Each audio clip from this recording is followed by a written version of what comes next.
नमः शिवाय। भक्तों, आइए हम आपको कथा सुनाते हैं। शिव द्वारा शुक्राचार्य को निगलना। 47वां अध्याय, पंचम खंड, श्री रुद्र संहिता, शिव महापुराण।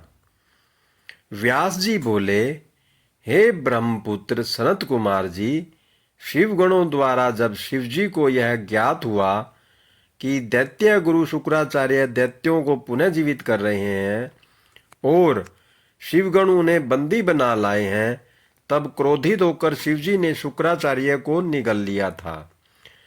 तब आगे क्या हुआ? भगवान शिव के उदर में शुक्राचार्य ने क्या किया?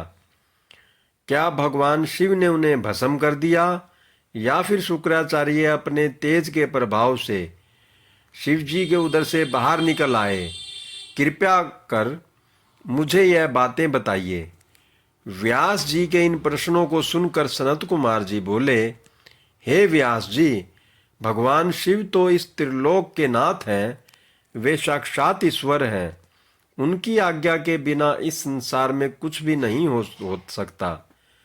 उनके कारण ही यह संसार चलता है। भगवान शिव के कारण ही देवताओं की हर युद्ध में जीत होती है। अंधक कोई साधारण दैत्य नहीं था। उसे यह बात ज्ञात थी कि वह त्रिलोकीनाथ भगवान शिव को नहीं जीत सकता।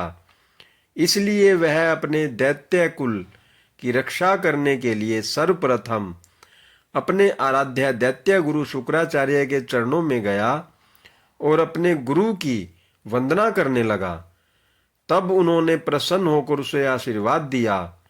दैत्यराज अंधक ने गुरु शुक्राचार्य से मृत संजीवनी विद्या द्वारा मरे हुए असुरों को जीवित करने की प्रार्थना की। शुक्राचार्य ने अपने शिष्य अंधक की प्रार्थना स्वीकार कर ली और युद्ध भूमि में आ गए। शुक्राचार्य ने भगवान विद्वेष शिव का स्मरण कर अपनी विद्या का प्रयोग आरंभ किया। उस विद्या का प्रयोग करते ही युद्ध में मृत पड़े दैत्य अपने अस्त्र शस्त्र लेकर इस प्रकार उठ खड़े हुए मानो इतनी देर से सोए पड़े हों। यह देखकर दैत्य सेना में अद्भुत उत्साह का संचार हो गया। राक्षसों में नई जान आ गई और वे भगवान शिव के गणों से भयानक युद्ध करने लगे। शिव गणों ने जाकर यह समाचार नंदीश्वर को बताया कि शुक्राचार्य अपनी विद्या के बल से मरे हुए दैत्यों को जीवित कर रहे हैं। यह जानकर नंदी सिंह की भांति दैत्य सेना पर टूट पड़े और उस स्थान पर जा पहुंचे जहां शुक्राचार्य बैठे थे। अनेकों दैत्य अपने गुरु की रक्षा करने के लिए चारों ओर खड़े थे। नंदी ने शुक्राचार्य को इस प्रकार पकड़ लिया जैसे शेर हाथी के बच्चे को पकड़ लेता है। वे उन्हें उठाकर तेज गति से वहां से निकल पड़े।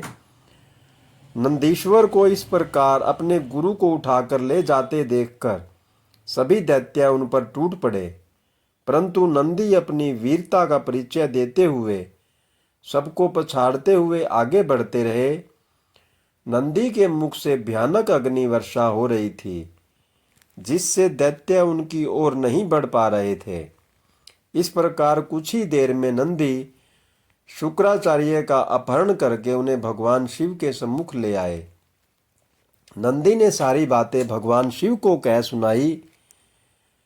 यह सब सुनकर देवाधिदेव महादेव जी का क्रोध बहुत बढ़ गया और उन्होंने दैत्य गुरु शुक्राचार्य को अपने मुंह में रखकर इस प्रकार निगल लिया जिस प्रकार कोई बालक अपनी पसंदीदा खाने की वस्तु को पल भर में ही निगल जाता है।